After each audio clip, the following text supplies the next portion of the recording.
بسم اللہ الرحمن الرحیم۔ سامعین و ناظرین، ہم فقہی احکام بیان کر رہے ہیں اور فقہی احکام میں خمس کا چیپٹر بیان ہو رہا ہے، اور اس میں کاروبار کا منافع یہ پہلا جو حصہ تھا جس پہ خمس واجب ہے، اس کے آج چوتھے مسئلے کو بیان کریں گے۔ یہ مسائل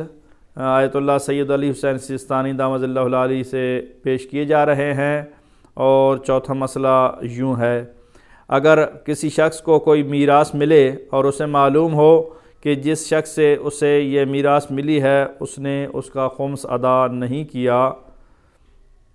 تو ضروری ہے کہ وارث اس کا خمس دے۔ ایک صورت ہے مسئلے کی۔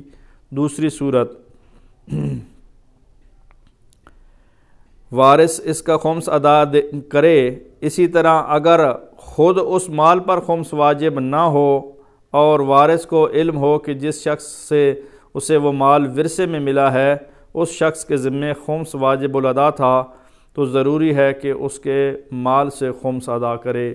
یہ دوسری صورت جس میں خمس ادا کرنا ضروری ہے، یعنی دو صورتیں ہوں گئی ادائیگی والی جس میں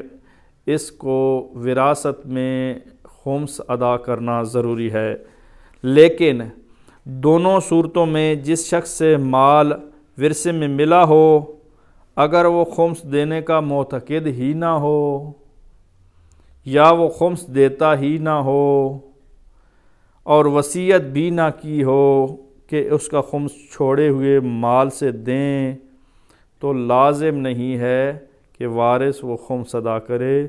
جو اس شخص پر واجب تھا۔ تو ہمیں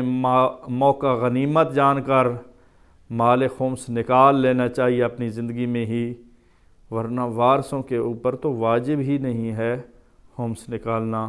اپنے ہاتھ سے دینا بہت زیادہ ثواب ہے، لہٰذا یہ ہمارے لیے عبرت کا مقام ہے کہ جب مال ہمارے ہاتھ میں ہوتا ہے تو ہمارا ہے، جب ہم آنکھیں بند کر دیتے ہیں تو وہ ہمارا نہیں رہا، وہ وارثوں کا مال ہو گیا ہے۔ آج کے لیے اتنا ہی، آئندہ ہم فقہی مسائل بیان کرتے رہیں گے۔